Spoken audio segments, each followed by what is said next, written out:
And, I called the vice president of the school that I used to run. And I said, oh, how's, your Christmas party coming along and all that? And he said, no, this year we're not allowed to celebrate any foreign holidays. So it goes, in year to year, but under Xi Jinping, it seems like every year it's just getting a little tighter and a little tighter. Now, last year, Easter was very problematic. Now, normally we don't celebrate Easter with the children. We don't celebrate it at schools. We don't celebrate it at universities. But Chinese Christians celebrate Easter. And of course, foreign Christians celebrate Easter. Last year, Easter was effectively canceled by the Chinese government. And basically, Chinese Christians couldn't celebrate Easter. Foreigners weren't supposed to celebrate Easter openly or not to let anybody know that we're celebrating, and no decorations or religious activities or anything for Easter.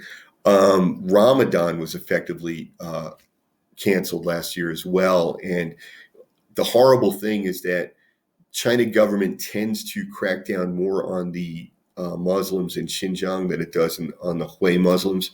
So if you were a Xinjiang Muslim and you worked for the government, you weren't allowed to fast during the month of Ramadan. And there were just tons and tons of reports coming out that Chinese government employees were going to the homes of Uyghur Muslims and not only bringing them food during fasting, but essentially obligating them to eat it. And the food was often pork and alcohol, which they're not supposed to eat because it's not halal. So the Uyghur are generally more repressed than the Hui. And for example, the Hui are allowed to have their own religious schools, to have private schools. I would assume that they need all sorts of permits and monitoring and this and that, but they're allowed to do it. Whereas in Xinjiang, it's actually completely illegal. They can't have private religious schools for the children. Falun Gong. Now, in the West, a lot of people don't necessarily know about Falun Gong, but Falun Gong has become effectively the poster child for religious repression in China. Through the 90s, this religion was growing in China, but in 1999, the government decided that they just wanted to eradicate it completely. Reports of ideological conversion and re-education, forced labor, torture, and sometimes death began coming out of China. Foreign observers estimated that hundreds of thousands and possibly over 1 million Falun Gong members have suffered under these conditions. Through evidence gathered by witnesses and observers, by 2009, it was estimated that at least 2,000 Falun Gong members had been tortured to death. In 2006, the Kilgore Mattis report was released, which claimed that Falun Gong members in captivity were being subjected to organ harvesting, that at least 65,000 members had had their organs stolen by the Chinese government. In 2008, 2 United Nations special reporters reiterated their requests for the Chinese government to fully explain the allegations of taking vital organs from Falun Gong practitioners. Chinese government has denied the allegations. In 2009, courts in Spain and Argentina indicted senior Chinese officials for genocide and crimes against humanity for their role in orchestrating the suppression of Falun Gong. In a paper titled, "Will China Dare Challenge the Universal Declaration of Human Rights?" the Global Public Policy Institute reported that in September of 2015, China's Xi Jinping presented his vision of a community with shared future of mankind to the UN General Assembly. China state media reported that Xi Jinping had brought enlightenment to the world community. 2 years later in Geneva, he explained how his new world order would be one of peace, security, prosperity, openness, respect, inclusion, cleanliness, beauty, and harmony. And that humanity would grow to be one big, happy family, and that they would observe the absolute sovereignty of each state. And this is always the sticking point with China, which sees such norms as the Universal Declaration of Human Rights as infringements on its sovereignty. Now, the State Department of the United States issued its annual report on international religious freedom for 1999, which commented on religious affairs in many countries, including China. The reaction of the Chinese government was to complain that the U.S. had unnecessarily thrown mud at China. The U.S. report listed China as a country for special concern based on the International Religious Freedoms Act and went so far as to threaten China with sanctions.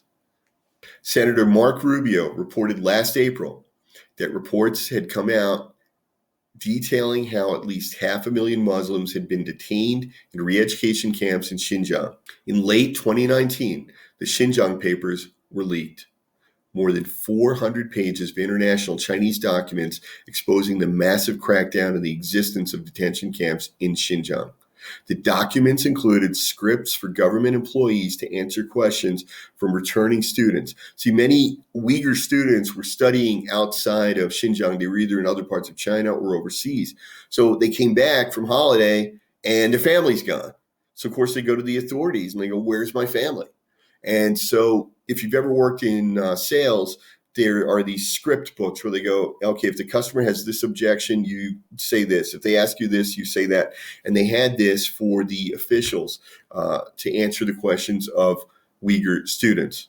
The New York Times report, which included the entire document in Chinese and then also a write-up in English, said that the officials were to extend a veiled threat that students were to be told that their behavior could either shorten or extend the detention of their loved ones. Right, so basically, they're putting it on the kids. If you ask too many questions about where mom and dad are, it's going to be that much longer until you see them again. As a result of the leaked reports, the estimates of how many Muslims were being detained jumped to about 1.5 million. Forced to admit the existence of the camps, Chinese government claimed that they were vocational training camps. Okay, this now brings us to the Wu Mao. So the Wu Mao are bloggers from China that are on the payroll of the Chinese government. They're given VPNs, they're given access to international social media like Twitter, YouTube, Facebook. And basically their objective is to either promote Chinese government propaganda or just to find people who have written or said negative things about China and then argue with them or try to destroy that person's credibility. And what's very funny is the way that these government edicts work is that they come down from on high from the party. Somehow they come down and weekly or monthly, and you'll suddenly be aware of an edict because you'll hear everybody saying the same phrase, or suddenly there's signs with the same writing on them. And so one of the ones that came down at that time, right after the Uyghur papers were released, was a meme. And on one side was bombs going off in Iraq, and on the other side was pictures of Muslims, men in a schoolroom, basically with books. And the caption read, "The U.S. deals with Muslims with bombs, and the China government deals with Muslims with books." And what was so funny was they're so clueless. Like, Chinese government is so clueless about how we interpret things that as soon as the pictures popped up online, people immediately said, "Well, those guys look like prisoners. You know, they're all wearing the same they're all wearing blue jumpsuits. They all had their heads shaved. They were sitting at rigid attention. They're holding these books, and not one of them looked like they were happy to be there." And so I think that kind of backfired on them.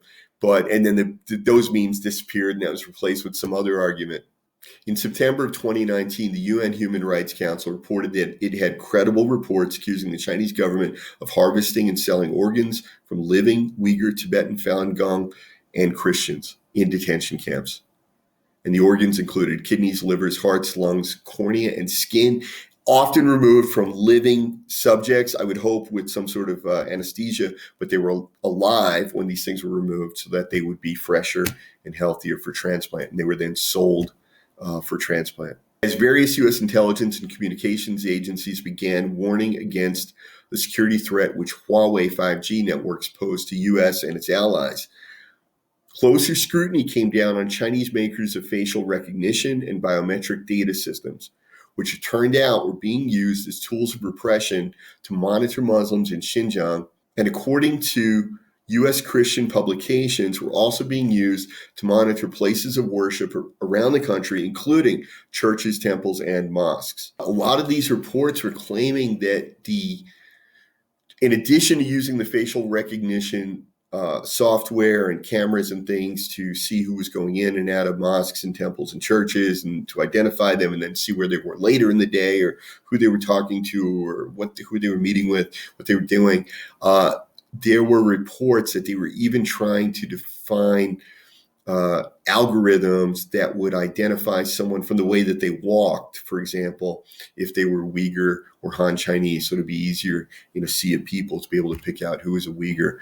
And this is all closely tied in with the social credit score and state level surveillance on a scale that rivals even 1984. Basically now, the Chinese government in China, through the social credit score, they pretty much know where every citizen is almost every minute of every day, what they're doing, what they're doing on social media, what they buy, anything, and especially because you're processing everything through your phone, through WeChat. It's very easy to track your sales and movements of money and social networking posts and even conversations with your friends can all be monitored now. So the online sale of Bibles was banned.